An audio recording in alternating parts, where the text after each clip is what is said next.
Welcome back to the Pop 'em, Don't Watch 'em Whiskey YouTube show. Troy back with one of my favorite yearly releases. The Wild Turkey Masters Keep release is here in the glass. Cannot wait to get into this one. Love, love, love the Masters Keep series. I love every one they've had. There's not really been a bad one. You can argue different things with different ones, but if you're a true Wild Turkey fan, this is the best it gets for Wild Turkey, in my opinion, of their releases each year. It gives you a little bit of different experimental things from Wild Turkey that you don't often see. And on the table here today, the 2023 version is a perfect example of that. Just a masterclass in whiskey and rum expertise with Eddie Russell and Joy Spence of Appleton Rum coming together to do this year's Masters Keep, a 10-year Wild Turkey bourbon finished in 14-year rum cask from Appleton. That is a match made in heaven. A key to this year's that I really like that they did: non-chill filtered. That makes such a huge difference. Last year's was incredible. The rye and the bourbon blend was non-chill filtered. And also the Decades, which is my favorite.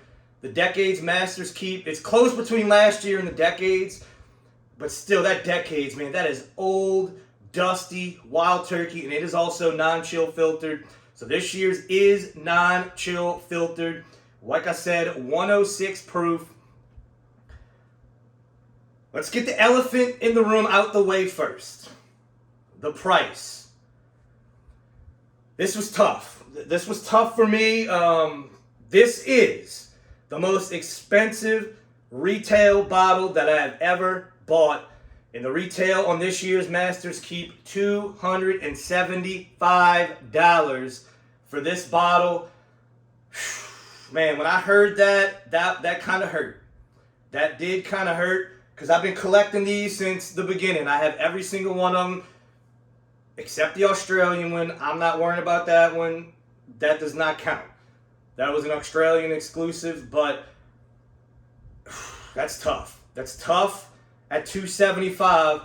And I know what the questions are going to be. Is it worth $275? Guys, in my opinion, at this point in whiskey, where we're at, nothing is worth $275. There is nothing that I could taste to say, okay, this is worth $300, $400, $500, $600, $700.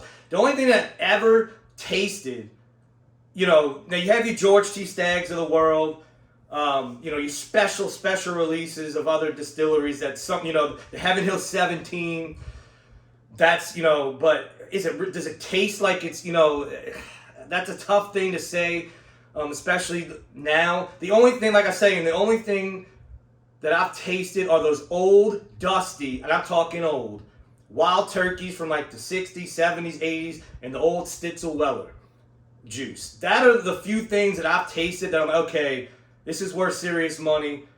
This is really good. But, not to get on a tangent, but $275, that's tough. That is tough, but hey, at the end, we'll get into it. Is it worth $275 to you, to me?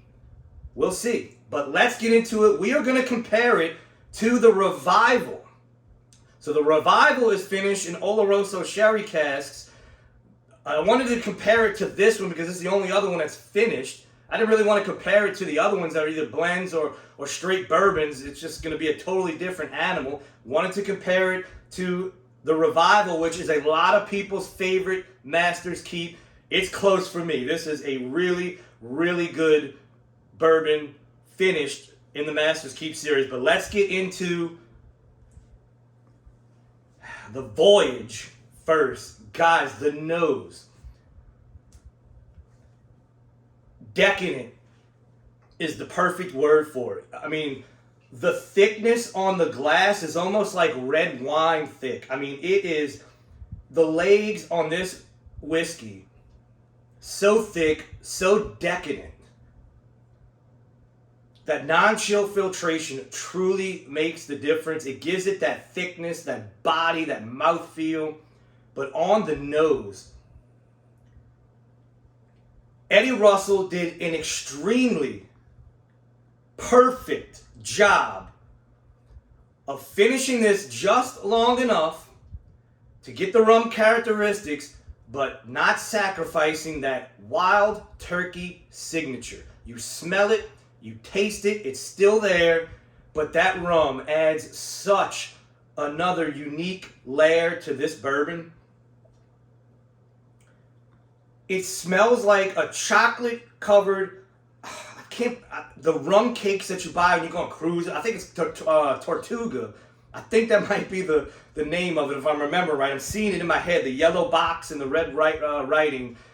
That's what it smells like a rum cake. I mean, it is so decadent, but it still has that wild turkey citrus, that little bit of rye spice on it. I mean, such a great nose. You can sit here and nose this forever. Joy Spence and Eddie Russell, cheers.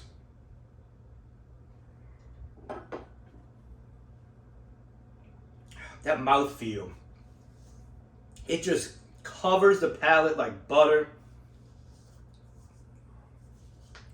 Like I said, that wild turkey signature flavor, it's still there, but the rum just adds this sweet, sweet, decadent. Oh my, that finish is just full of chocolate, raisins, fruit, but that little bit of wild turkey rye spice, a little bit of that wild turkey mintiness that you get on, I get on Rare Breed. It's there, and it is beautiful on the palate. Long finish. The finish is still there, and that finish is just so much cocoa and chocolate on that finish. I mean, it is perfectly executed on this. I mean, what a combination.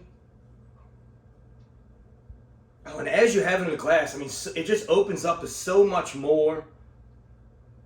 But those dark fruits, that heavy rum, like I said, it's like a rum cake. It really is. It smells like that cake with the caramel and the rum and the raisins. It's got a nuttiness to it. Almost like an almond wedding cake note to it.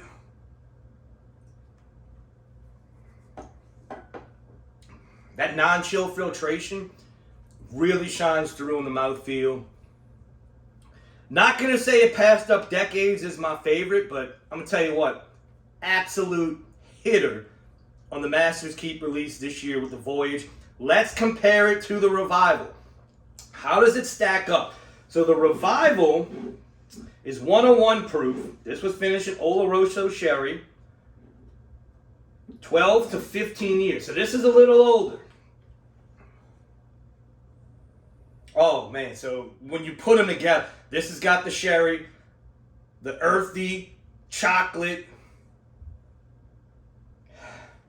and once again that wild turkey signature is still there.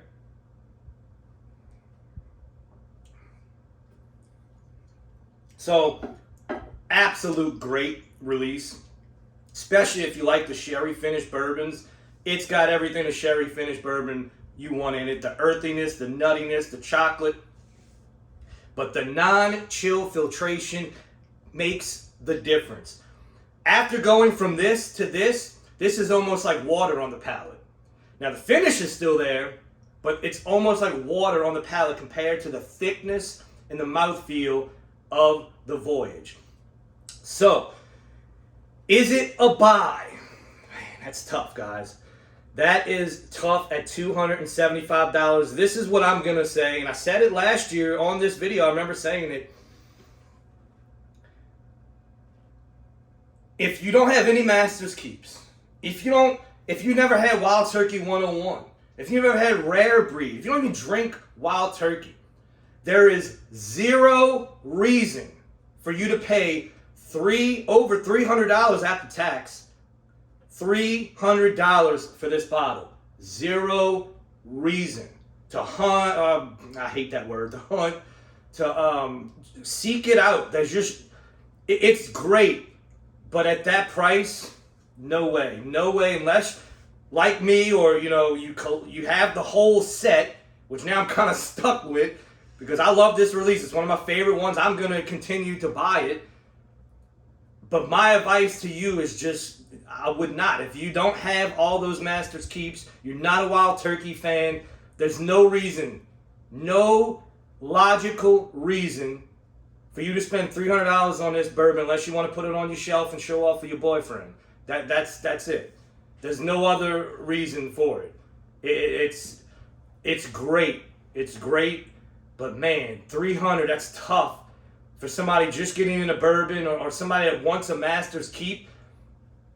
I would save that money, and if you have to go to secondary, try to get the Decades or last year's release, the Rye Bourbon blend. Those are the two. If you're not into, don't have the Masters keeps, but you want a well-aged Wild Turkey, those are the two I'd go for. Even over the 17-year bottle in the bottle. I know everybody loved that one. The problem with that for me was that bottle did not age well. Once it opened up, it did not open up well. It did not keep those flavors that were on that cherry and that oak. But the Decades, if you can find a Decades, which I used to find them on sale with dust on them, that's the one to go for. Or last year's. The Unforgotten, I think it's called. That serious release. It's almost like the Cornerstone and the Decades were blended together and put into one. But no way. And hey, that's your money. $300 means nothing to you. You want to buy it, you come across it, it's on the shelf for $275, go for it. Why did Wild Turkey do that? In my opinion, I think it's to battle the secondary. I think they are taking a little bit of a page out of the book of Whistle Pig with the Boss Hog, which is almost $500-$600 now. It's just to kill secondary. I mean, I'm a huge collector of Jordan shoes. Nike did it with Jordans. They raised that retail price to $225 to kill the resale, to kill that profit margin. And I think possibly, I know the rum cask had something to do with it too. That's expensive cask to get. But to jump to $275, I think they're trying to take a little bite out of the secondary and maybe get it into the hands of people that really want the bourbon, that are going to drink it, that collect the Masters Keep series. So that is it for this review.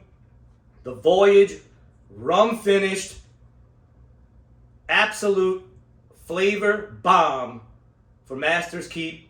$275. If you come across it, guys, that's on you to spend it. But no matter what, if you pay the $275 and you buy it, just promise me this: you're gonna pop it. Don't watch.